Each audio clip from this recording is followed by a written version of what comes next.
Sebetulnya saya tidak mengenal money management. Ya. Dia tidak menggunakan manajemen. Hanya orang yang tidak tahu apa yang dia lakukan yang menggunakan money management. Demikian Kang Herman.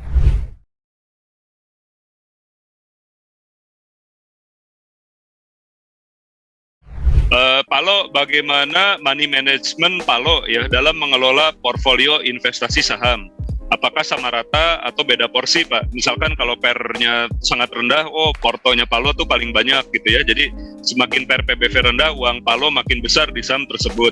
Bagaimana Palo mengatur portofolio Bapak, Pak? Jadi ada berapa jumlah sahamnya gitu ya, Pak ya? Terus besarannya, Pak, satu saham itu berapa persen? Nah, itu seperti apa, Pak? Walaupun mungkin ada yang Bapak tuh ada yang gede ya, misalkan di Gajah Tunggal muncul namanya, di Penin gitu muncul namanya gitu ya, BMTR Petrosi muncul namanya. Nah, tapi kan ada juga saham-saham lain. Itu gimana Bapak mengatur portfolio termasuk money management-nya, Pak? Terima kasih. Sebetulnya saya tidak mengenal money management. Ya.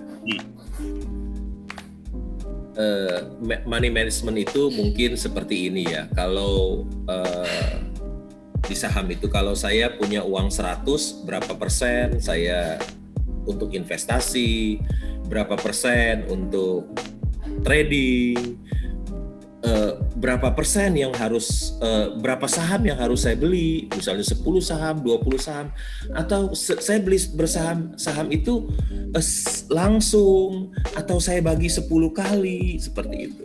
Itu mungkin yang dinamakan money management ya Kang Herman. Ya. Yeah. Kalau menurut saya, kalau orang yang menggunakan money management adalah orang yang tidak tahu apa yang dia lakukan. Kalau dia tidak tahu apa yang dia lakukan, dia menggunakan metode money management. Karena dia tidak tahu apa yang dia lakukan. Ya, dia mau beli saham berapa persen. Ya. Tapi kalau orang yang tahu apa yang dia lakukan, membuat dia money management tidak berlaku buat dia. Ya. Sekarang saya tanya, ketika di bursa ada Mercy yang dijual harga Avanza, apa you hanya beli 10% dari uang kita? Enggak, Pak. Borong, gede.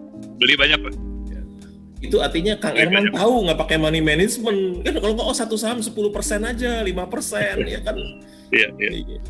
Itu kan orang yang tahu money management kan nggak boleh borong. Kang Herman harus 5% atau 10% satu saham, dan belinya juga nggak boleh sekaligus. Harus dicicil 10 kali gitu ya. Itu artinya orang itu tidak tahu apa yang dia beli. Kalau seseorang tahu, dia menemukan Mercy yang dijual di harga Avanza.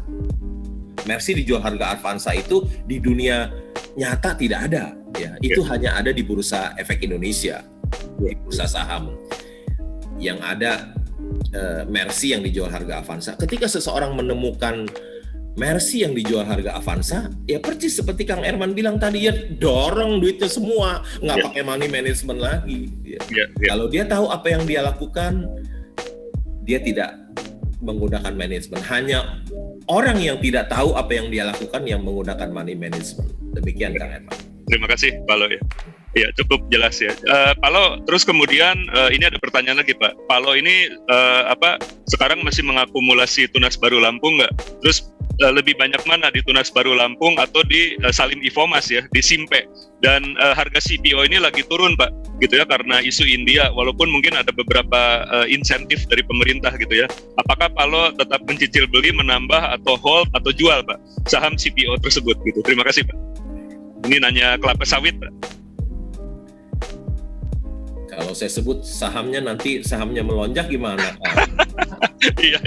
Kan saham-saham yang saya beli kalau langsung melonjak, pemegang sahamnya bertambah dahsyat. Iya. Disclaimer on ya, Palo.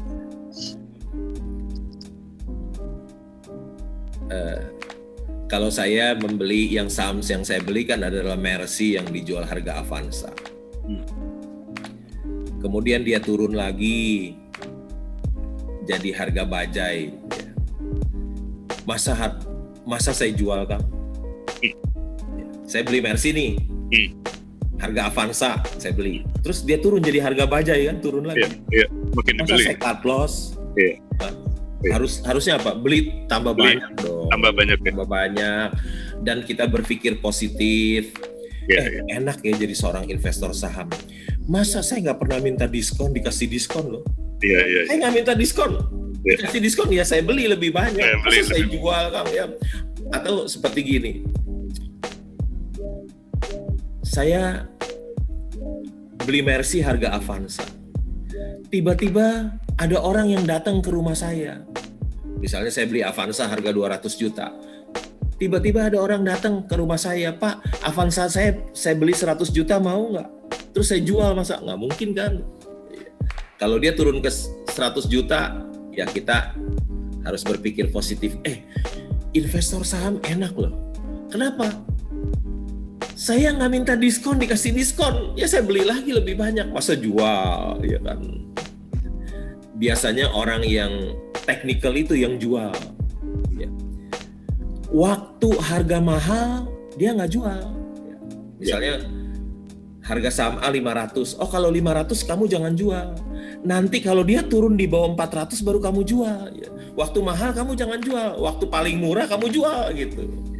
Kita seorang investor nggak mungkin ketika harga paling murah bukan menjual tapi membeli lebih banyak. Itu Kang Herman.